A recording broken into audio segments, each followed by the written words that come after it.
welcome to this special edition of Flickering Dreams again. We are looking at the Oscar nominations, which came out on Thursday after a bit of a delay. We were trying to work out when we could schedule this call, and it kept on shifting, thanks to the nominations shifting all the time. And what we're going to do is we're going to run through the Oscar nominations, just give our comments on them.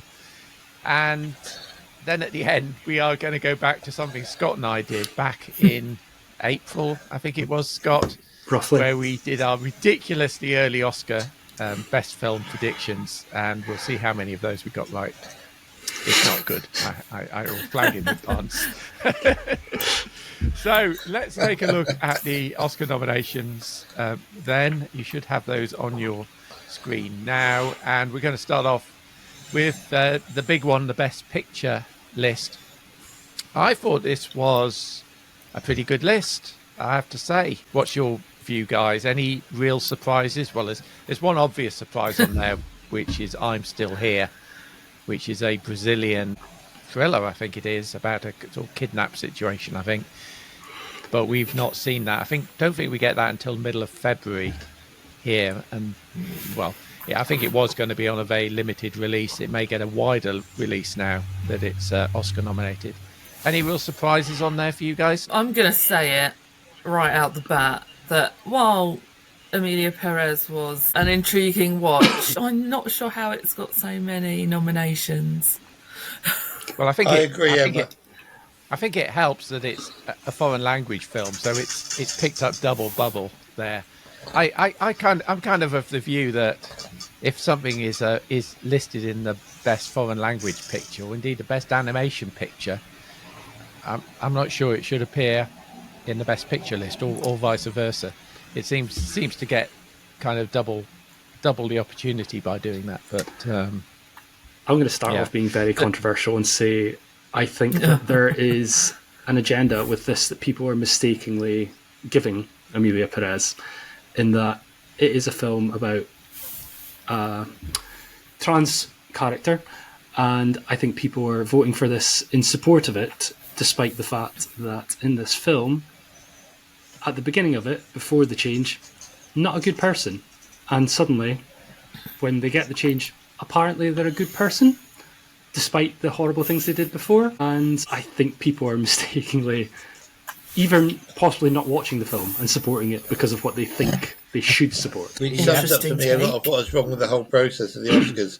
I agree, Scott. I think that is exactly what's going on here. I suspect so, yeah. I mean, I didn't mind Emilia Perez. Some people have taken very, very negatively to it, and I don't think that's just through transphobia. I just think they didn't like the film. But for me, it was interesting. I thought it had a very baggy final reel, which went on too long, and it lost my interest towards the end of it. But I thought it was an interesting film. I don't know it deserved all of these nominations. I agree. And for that reason, I suspect it's probably not going to win. I think the most interesting thing about this list, Bob, is for the first time in a few years, we don't really know what's going to win. There is usually maybe a front runner and then 2 or 3 contenders. This year, because of the way the ceremonies have went so far and the nominations have went so far, you could make a good argument for about 5 or 6 of these films that could think they can win. Yeah, makes it interesting. I agree. My mind is flip-flopping between some of them. The one I'm really pleased to see on this list was Nickel Boys, which has been shamefully poorly distributed. Hardly anybody's seen it. I saw it at the London Film Festival. I thought it was fantastic. I thought it was a fantastic film. We're sat next to Stephen McIntosh, the BBC writer from the culture section of the BBC website, and I turned to him afterwards and said, "That's the best film Oscar," I said. Which was a bit of a bold statement, but it got a round of applause at the end of it in the press screening, which very few of the films did, and I thought it was fantastic. So if you get a chance to see Nickel Boys, hopefully now it's on this list, it will get another re-release into cinemas so more people can see it. But it was terrific. I don't think it will win. Let's factor that Best Picture list by seeing who got nominated for Best Director, because it's probably unlikely, I think, that the films that didn't get a Best Director nod as well will be really in the running. So here is the list for the Best Director. And those were Anora, The Brutalist, which I actually saw yesterday, Emilia Perez, A Complete Unknown, and The Substance. Bit of a surprise, I have to say, that Edward Berger didn't get nominated for Conclave. I was disappointed about that. And equally, some may say that Denis Villeneuve is about the only director who could have probably brought Dune Part 2 to the screen. So I can never understand how a film can win Best Picture but not Best Director, or Best Director but not Best Picture, if I'm honest. Because if it's the best directed film, surely it's the best film. But then that's just me showing my bias again towards La La Land. Yeah. Surely if it's the best directed film, it's the best film. You would like to think so, wouldn't you? But often, as in the case of La La Land, it gets Best Director but not Best Picture. Yeah. Personally, I don't get that. But, somebody will explain it to me one day. Yeah, it has happened a few times, hasn't it? Yeah. So I suspect it's probably going to go to one of those films. I mean, the one I think I would like it to go to is probably The Substance. I think that's the kind of Everything Everywhere All at Once film for this year on that list. And I think the Academy has been getting more and more kind of bold in some of its assignment of the votes. Well, that's the one. We know they like their foreign directors in recent years as well. I think that gives some of them a bit of an upper hand too, probably. Yeah, and I think Coralie Farjat is the only woman director on that list. Which, given it's been such a strong year for female-directed films, I mean, every other film I've been to see, I think this year has had a female director. It's still a bit of a shame that there's only one on this list. So I don't know. I would probably like to see Conclave win because that beat The Substance in my list. But I think if I was putting my predictions together at the moment, I would probably put Conclave as my want to win and The Substance as my will win. But The Brutalist is probably up there as well with a big shout. I think it's an impressive film. I'm not quite sure what I made of it. It's been quite controversial in the news though, with all the AI chat. So which one has? The Brutalist. Oh, I've that has gone completely over my head. Summarise that for me. So they used a lot of AI in the film, evidently. I knew I should have reread something about that this morning. But they dubbed Adrian Brody's voice, evidently, and some other things. So it's getting a bit of a shunning. Oh, is it? His accent is a bit... I mean, I saw it yesterday as well. His accent is a little bit all over the place, I thought. And, yeah, I just thought it was a good film, not a very good film. I thought it was too long. Lob an hour off it, and you've got a really good film. But to me, it just, at times, dragged. So, that's interesting. I'll have to read up on that. Okay.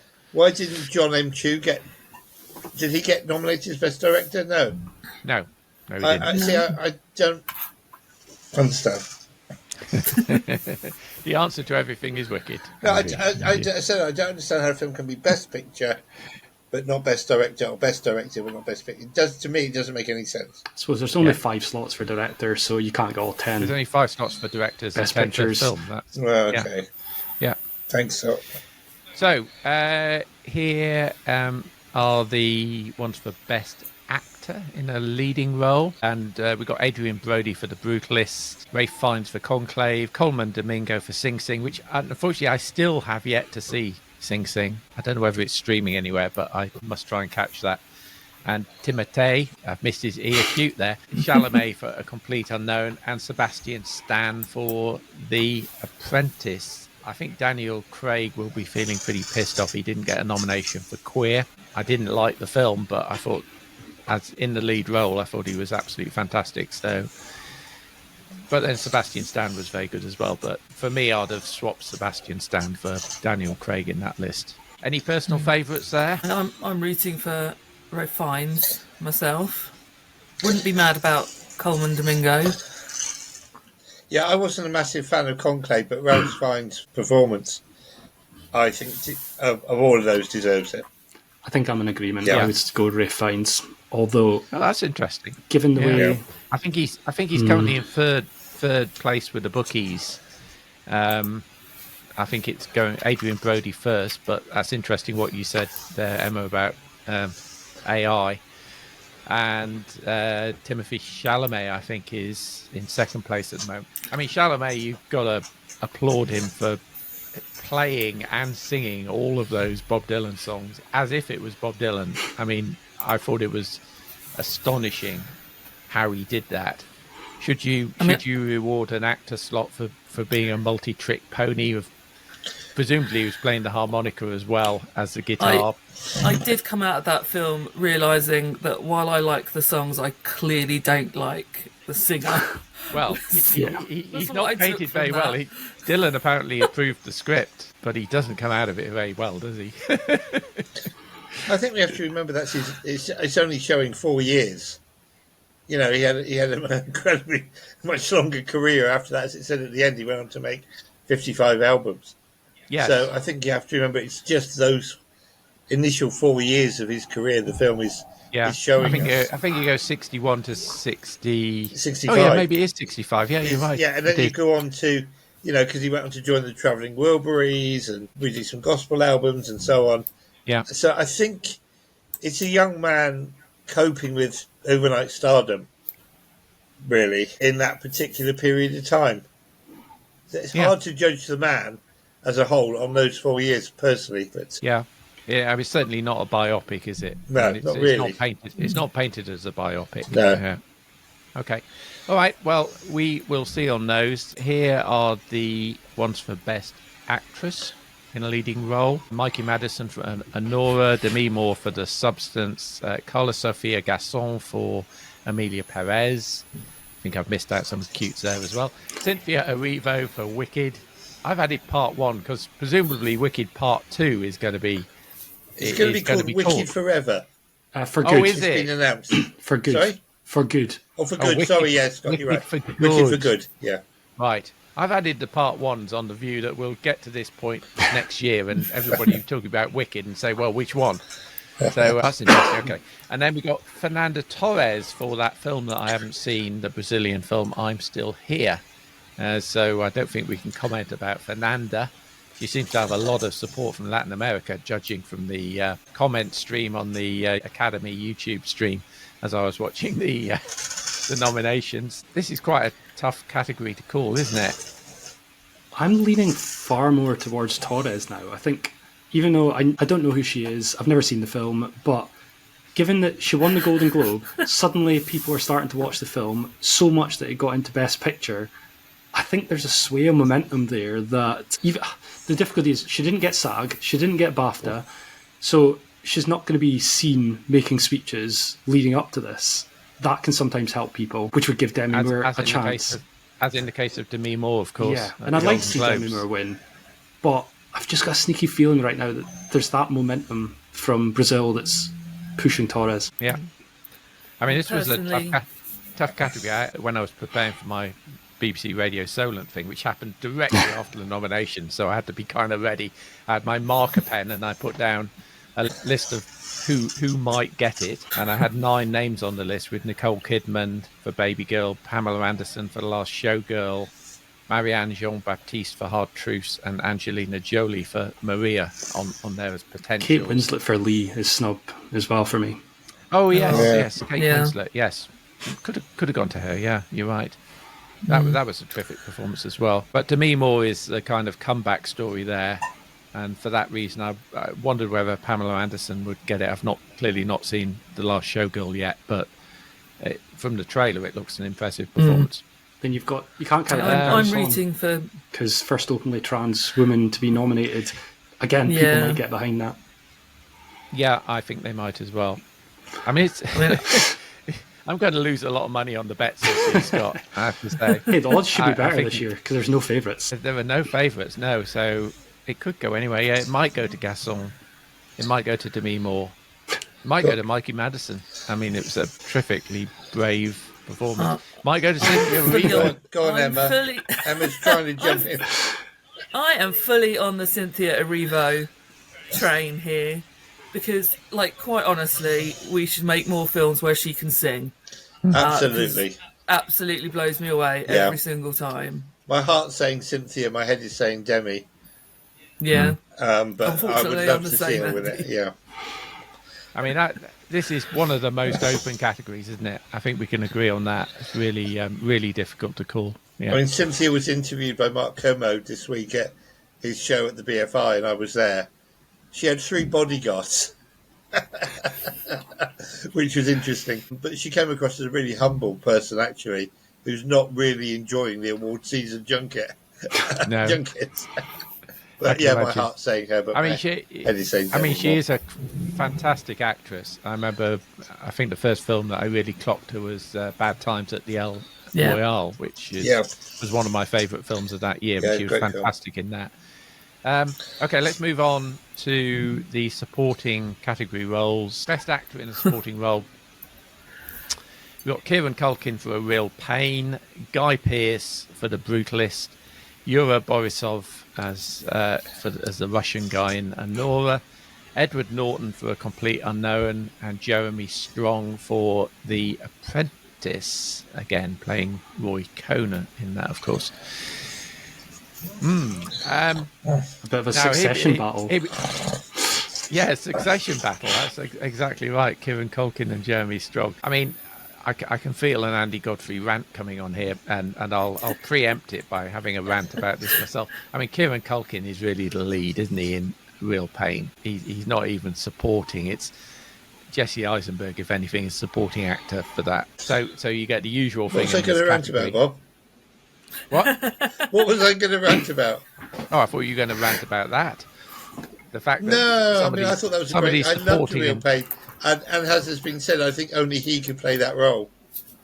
Yeah, but I mean, why Jeff Goldblum isn't up there for Wicked is beyond me. Oh, Jeff Goldblum, not Jonathan Bailey? I would disagree with you on that. I know why. I'm joking. Jeff Goldblum's not there. I thought Goldblum was the weakest thing in Wicked. Or Tom Hanks in here. I mean, my only problem with Kieran Culkin, I thought he was brilliant. I've seen A Real Pain twice now, and I thought he was brilliant both times in that I saw him, even more so watching it again, actually. My only problem is that he's far too much like Roman Roy. It's like Roman Roy on holiday, and that would be my only reservation about that. Otherwise, I think it's a great performance. Guy Pearce, I thought, was fantastic in The Brutalist, although I always felt like I was watching an actor acting for some reason. There's a lot of acting going on in that film. There was a lot of acting going on, and so I'm not sure I would back that. I think the one on that list, if it's not going to Culkin, and Culkin could well deserve it, the one I really liked on that list was Edward Norton for Complete Unknown. Playing Pete Seeger, it's such a quiet and understated role, and Norton absolutely pulls it off brilliantly, I thought. So that's where I think my heart would go to want to see that nomination. There's only one actor on this list who was on my wish list before it was announced, and that's actually Yura in Anora. I genuinely thought he was amazing. I really enjoyed his performance all through that film. Yeah. And I would love to see him win. I think for me it's Jeremy Strong. Yeah. Although him and Kieran have the problem because they're not in Best Picture. So that doesn't help them. Often we find acting winners, not always, but usually come from Best Picture nominees. So that could put them in a back seat, especially Kieran. But yeah, I think with you, Bob, of the 3 that are in Best Picture, okay, I've not seen The Brutalist yet, but I did like Norton as well. I wouldn't mind if he won. I've not seen The Apprentice, so... Oh, have you not? All right, okay. Yeah, so, it's worth watching. Okay, let's flip forwards to Best Actress in Supporting Role. Margaret Qualley. Where's Margaret Qualley? Amelia. This is a travesty. They need to revote. And also Ariana Grande is a co-lead, just to throw that in there. Yeah, I know. You could say the same. Zoe Saldana is she's a lead as well. the lead. in Amelia Perez. I mean, yeah, that one really jumps out at me.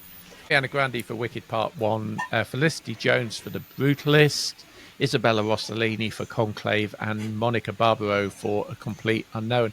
Again, really tough category. I think I had 10 names in my list for this. Yes, I did. I also had Margaret Qualley for The Substance. I had Jamie Lee Curtis for The Last Showgirl, Selena Gomez for Amelia Perez, Ellis Taylor, who is fantastic in Nickel Boys, and Daniel Deadweiler I put on that list for The Piano Lesson. I mean, again, completely open category. I have no idea where this one could or should go. Isabella Rossellini has a tiny little role, doesn't she, in Conclave? I think it's like 4 minutes. It's a very strong role. So good, and I openly laughed at one of her, amazing. I would love her to win. The little Kirsty. it was brilliant. I mean, that is almost like the Judi Dench Shakespeare in Love Oscar, isn't it? It's such a small role, but so good. Talking of which, I was a little bit surprised that Jesse Plemons wasn't in the running for Best Supporting Actor for that 5-minute section of Civil War, because I thought that was such an impressive little performance. Absolutely made the film. Yeah, again, I wouldn't be disappointed if any of these got it. I thought Ariana Grande was really good in Wicked. I wasn't as much of a fan as you, Andy, and Emma about Wicked, but I thought Ariana Grande was very good in that. Zoe Saldana I thought was fantastic in Amelia Perez. Felicity Jones I thought was very impressive in The Brutalist. Yeah, I wouldn't be surprised if that's where it goes. It might go to Ariana Grande because they might feel they've got to give Wicked something because it was such a popular film. Pardon the pun. See what you did there, Andy. But see what I did there. And there was no loathing for it. But I have a sneaking suspicion it might go to Felicity Jones. Yeah.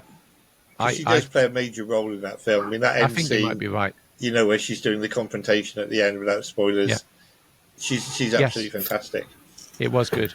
Although she doesn't appear until after the intermission. I was saying, where's Felicity Jones? Yeah, but if you're going to give an Oscar to somebody who's in a film for 4 minutes, I mean... No, that's true.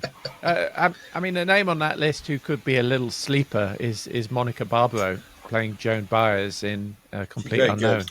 Do we know if she does her own singing as well? Yes, she does. She does, yeah. Brilliant, then. Didn't sound an awful lot like Joan Baez, I have to say, but in terms of just the mood... Although Simon Mayo on the Kermode podcast said that she did, in his opinion, she sounded very much like Joan Baez. Oh, right, okay.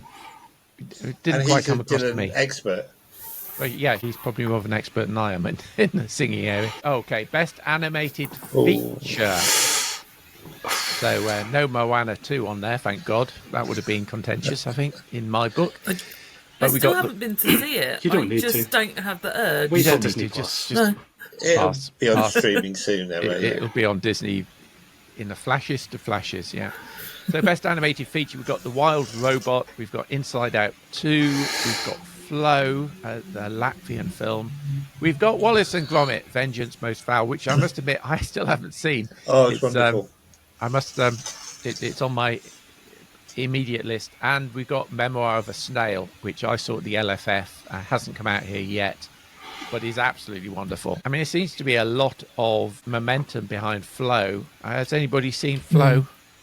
I don't think it comes out till March here, something like that. Right, that's not going to be helpful, is it? Nope. So 2 of my top 5 films again, of the year. My heart is saying Wallace and Gromit, but I think they'll go Inside Out too. I would love to see Wild Robot. Say they're more likely to be Wild Robot, but I have a sneaking, just for me, my own feeling is they might go Inside Out too, because didn't Inside Out get the Best Animated? I can't remember. The first one. Can't remember. But it did. It probably I got a sneaking feeling they might. But I'm not sure about that. You see, I think given the momentum of Flow, it may go to Flow.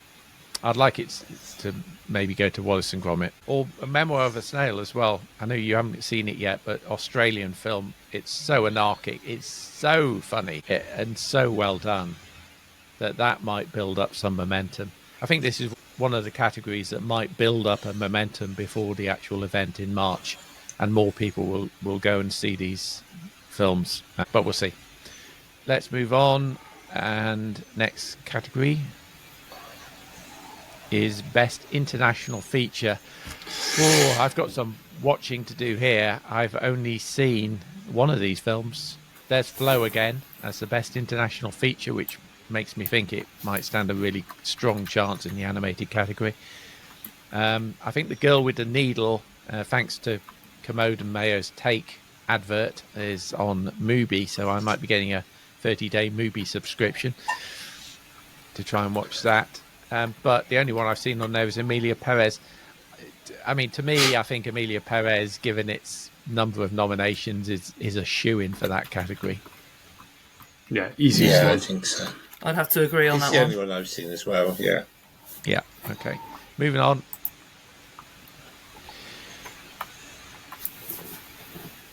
We got the Screenplay Awards. I've stuck these on the same screen. And for the original screenplay, we've got Anora, The Brutalist, A Real Pain, The Substance, September the 5th, which I'm so much looking forward to seeing, about the Munich shootings, and Challengers. Views on that one first? Challengers? You've got 6 there. Oh, I do. Challengers didn't get nominated. I'm sorry. That's Maybe should have. Clearly my highlighting. Maybe you put that in as a snub. No, I put that in through sheer incompetence. Yeah, you're right. I was just copying 6 instead of 5. Ignore that, viewers, on your screen. Yeah, so on that list. Bob, Screenplays original. You seen 3 of those, 4, 5. Oh, I've literally only seen Anora, 3. so Have you not seen The Substance? no. That's going to be What? right up your street, Emma. Oh, Emma, you yeah. love I The know, Substance. I know. My word. Yeah, I've seen 4 of those. So I'm seeing September the 5th. Difficult to call again on that one. Might go to The Brutalist. Unless you're going to say, Emma, that the script was written by AI. I don't think it was. We'll let it have this one. I knew nothing about The Brutalist going in. And I had to... The first thing I did coming up was Google, is The Brutalist a true story? Yeah. Because they almost had me convinced that it is a true story. Yes. But it's total work of fiction. So that's a very clever screenplay. Yes, I think it's clever. All of the epilogue scenes look like it is a retrospective news footage of this architect. Yeah. So I'd probably put it Brutalist. Maybe A Real Pain stands a chance there, because it is good on a number of different levels. A Real Pain. It's a clever screenplay as well. Then we got adapted screenplay, which is Conclave, Emilia Perez, A Complete Unknown, Sing Sing, and Nickel Boys. How come Wiki didn't make that list? It was adapted from the stage show, I could see Andy getting. And they fleshed it out with an extra hour, just part 1 of the show. They did it brilliantly. I don't understand. This is why I can't be bothered half the time with them, because some of them, it's just stupid that Wicked is not on that list.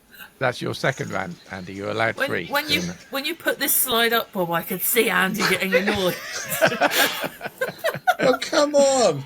It's up for Best Picture, Best Director. Why isn't it up for Best Adapted Screenplay from the stage show? It's just wrong. Okay. I'm sure Wicked will get its nods in the technical awards. Well, we'll see. I mean, I think for me, probably Conclave is my preferred favourite for the adapted screenplay. It's the most traditional. I think I'd agree. Yeah. Moving forwards, let's look at the other categories quickly.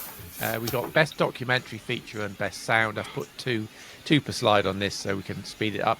I'm afraid I've not seen a single one of these documentaries on the list. No. Disappointed there's no Superman.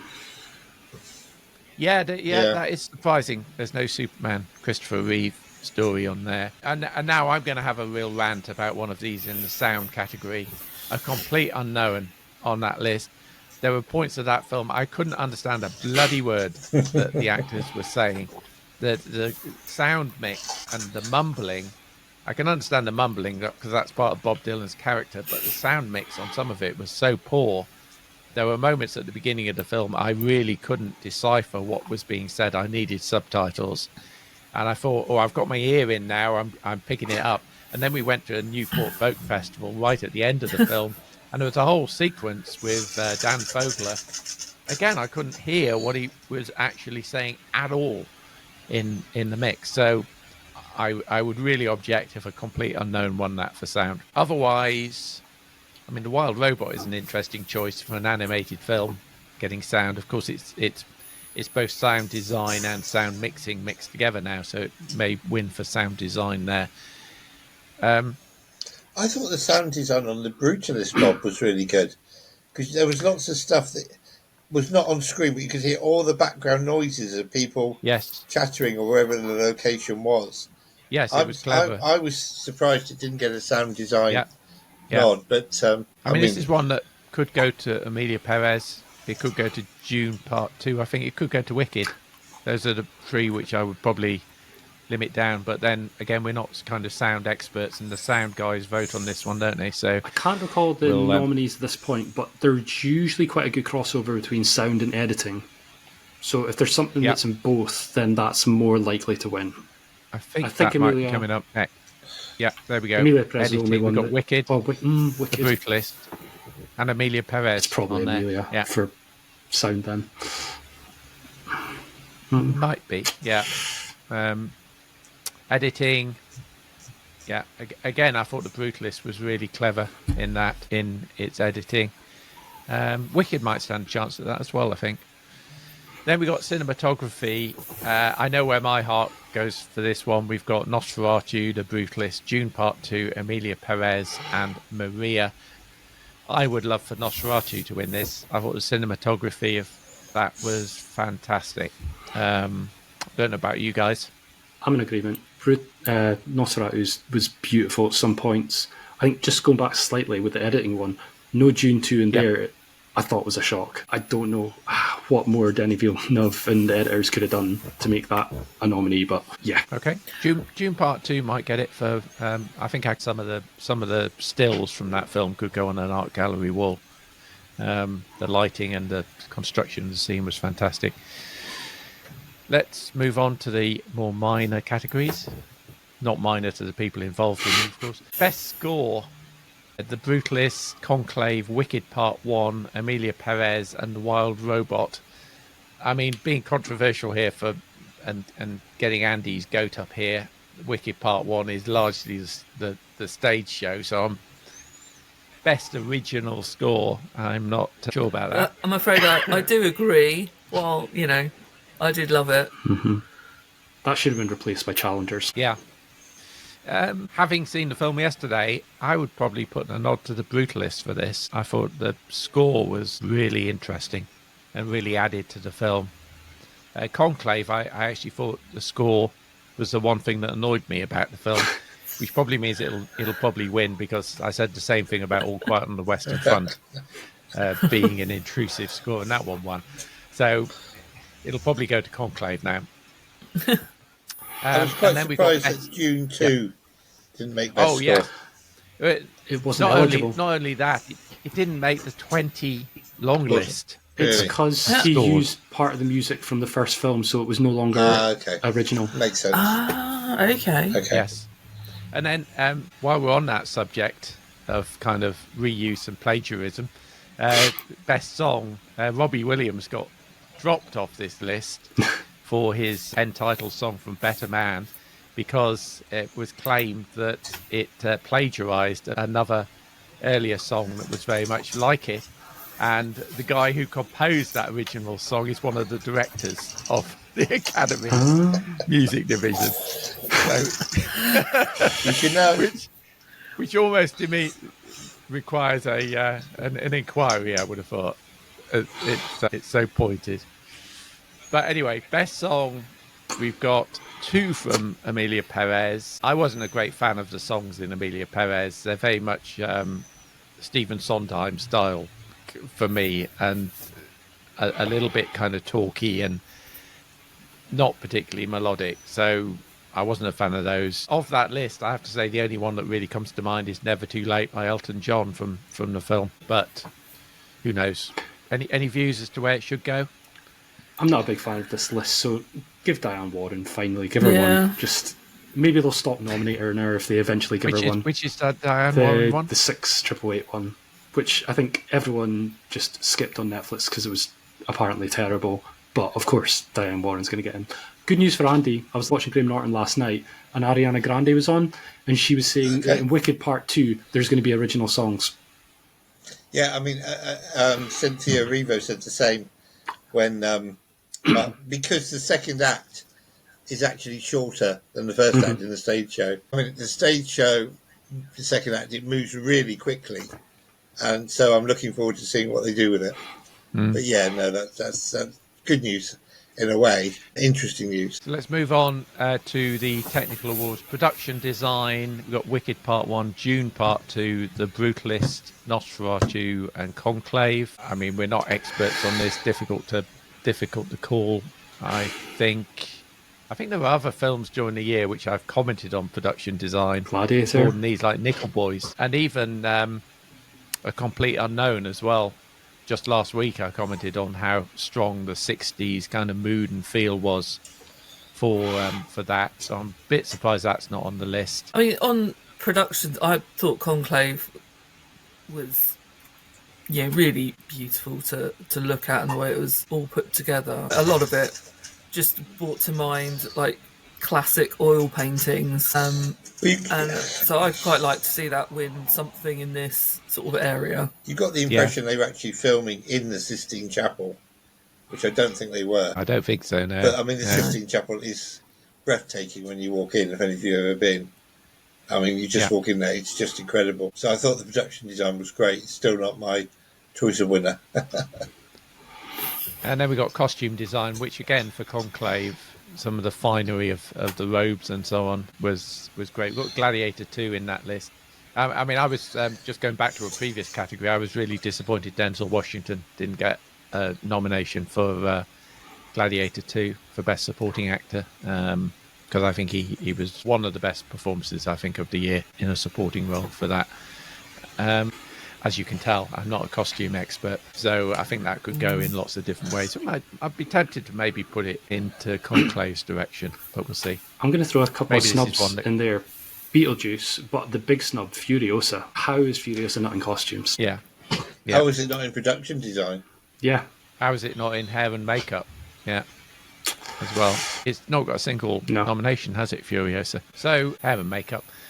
We've got The Substance, we've got Wicked Part 1, Emilia Perez, Nosferatu, and A Different Man. Tough one.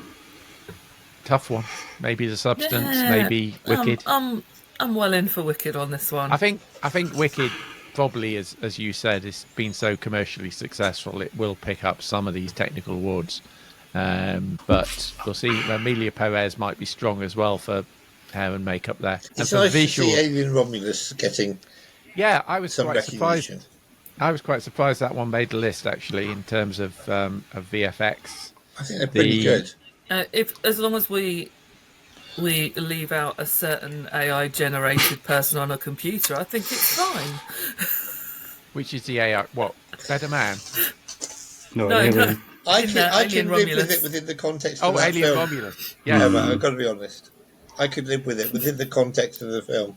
Yeah. Have you got the 4K version now, Andy? Yeah, I have. I haven't watched it yet. I haven't had time. Because apparently they spent a lot more effort. And let you know. They spent a lot more effort on fixing that scene. Make it better. So I confess, I've watched the extras, but I haven't had time to watch it. Right. Okay. I can't believe the Colosseum Sharks haven't been represented. I and the Space Monkeys. Space Monkeys, yeah.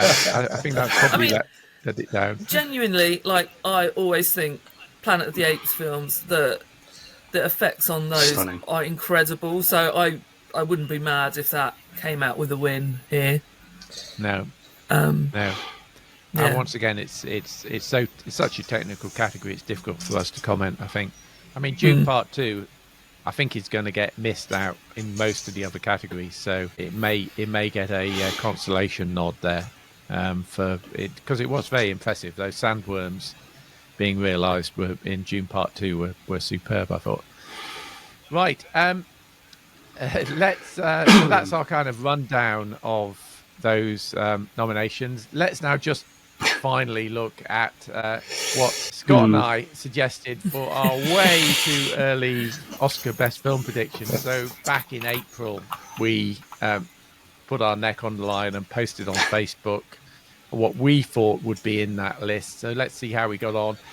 This was Scott's list. He had The Apprentice, Blitz, Conclave, Dune Part 2, Furiosa, Joker Folie à Deux, Maria, Nickel Boys, that was a good call, The Piano Lesson, and Sing Sing. I was close with a few as well. Yeah, it felt a good list, actually. It felt a good list. So you actually managed to get 3 out of the 10, Conclave, Dune Part 2, and Nickel Boys. But yeah, you went far off. Sing Sing would have been very close. Probably just outside. Maybe The Apprentice as well was just outside. Nobody cared about Blitz. And Joker, well, we've talked about Joker. Yeah. The leader of the Razzie nominations. Yeah, that's on a lot of people's worst list, which I don't understand. I quite like Joker Folie à Deux, I have to say. But Scott, once again, you win in your predictions, because here comes mine. Oh no, sorry. First of all, we got your Dark Horses. Close. Wicked, almost. Yeah, you got Wicked there as a win. There's some really good films on that list, aren't there? Like Kinds of Kindness, I thought was really good. Given what happened with Pretty Little Things, it is a surprise that Kind of Kindness has been completely overlooked. Yeah, I thought it had a moment. We Live in Time. I love We Live in Time as well. Looking at that, it reminds me as well. Jodie Comer. I was disappointed she didn't get anything for the acting categories, because she was amazing in The Bike Riders. Oh yes, that's true. Yes, just nothing in the award season at all for her. It's got overlooked completely, hasn't it? I'm sure she will get her year, won't she? Coming up. So but you did better than I did, Scott, I have to say, because this was my list. I've got Hitman on that list. God, that was terrible. Wow, that was terrible. Yeah, you wish you had a time machine to maybe go back and correct some of these. And I really didn't like Queer at all in terms of the film. I thought Daniel Craig was fantastic, but of course on that list, I mean, I'll go and watch many of those films again. Actually, they were all good. So I only got Dune Part 2. I'm only 1 out of 10 on that, which is pretty poor, isn't it? So it's difficult. We live and learn. It is difficult. Yeah. We'll have to see which way we go after the Oscars. We'll have to do it again. Have you guys got any really big snubs that are annoying you? Like, I know you said Denzel Washington. I mean, it's because of the film, but I'm genuinely upset that Hugh Grant didn't get anything. A Heretic Part 2, yeah. Yeah. He must have been in the Heretic Part 2? Oh, no, sorry. Are you seeing in the future, Bob? Oh my God! Where's the first one? I'm putting that on my Oscars for next year. Yeah. Sorry, yeah. Heretic. He could have. He must have been in the kind of thought process, I think, for that, because he was so good. Yeah. I mean, it's always difficult to think of snubs, isn't it? When you look at the films, there are particular films that you particularly enjoyed during the year, which didn't get any recognition at all, but which, per your comment, Andy, it is a bit of a lottery, and a lot of it comes down to politics and the way films are promoted. Yeah, I've been doing a lot of research on this week, because I've started on my second book, and it's an A to Z, and A is for the Academy.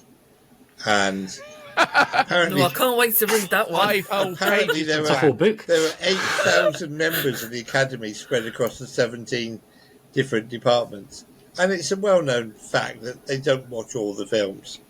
You know, quite often there's a bit of money exchanging hands, or there is, who did you vote for? Well, I'll vote for them as well. You know, I mean, one guy I really respect in the BAFTAs is Dave Norris, who Mark Kermode describes as the last projectionist standing in London. Dave goes out of his way to watch every single nominated film for the BAFTAs, you know, because he's a member. You know, all the animated films, all the documentaries, all the short films. But yeah. So it's an interesting chapter. I mean, it's not. It's not unreasonable, is it, to say, well, you can only vote in this category if you have watched all of the films. That's why through. Because I mean, we try to watch all of the films, and I know we struggled, but that's just through availability, isn't it? I always try to watch all the short films each year, and I'll try to do it again this year because they're really good. And there's a lot of political correctness goes on in the voting. Oh, we should vote for so and so because she's the first woman director, because he's the first black director, because she's the first transgender actor. So we really should vote for them, regardless of whether they were the best or not. And I think there is a degree of that goes on, which again gives me problems, if I'm honest. Yep. Anyway, there we go. So that's our roundup. I'm sure we will get together for our... Do we want to do an Oscar prediction thing before the event and then an Oscar thing after, or should we just go straight to the Oscars afterwards? Let's go after. No, we've got to go for the shaming us. Okay, all right. No, go for it. Go for it. No, I'm happy. I'm happy. Let's put our predictions down on Facebook or send them to me before the event. You only have to go through this list and put a tick mark against them, Andy. So let's do our should wins and will win suggestions, and I know Andy will just tick Wicked for all of the should wins, and then we'll name and shame after the event. How about that? Yeah, sounds good. All right, guys. Thank you for your time. We've been Andy Godfrey, who say where you broadcast now because I lose track. Pure 247 Radio and Sorted Magazines. Right. Sorted Magazine, thank you. And Scott Forbes, who runs the Forbes Film and TV Review on Facebook. Emma Sewell, who is Emma at the Movies on X. Are you on Bluesky yet? I am on Bluesky, but I have been having a social media vacation, shall we say. Okay. But I'm about in places. You're about. Yeah, we like Bluesky. We don't like... Right. Particularly since he's allied himself with the evil one. And I'm Bob Mann. I'm on One Man's Movies on Facebook and on the web, and also on BBC Radio Solent every so often, which I was last Thursday afternoon. And Lucy Ambash, the Radio Solent afternoon person, doesn't like Wicked either. She thinks it's not a good film. So there we are. We were in vague agreement there.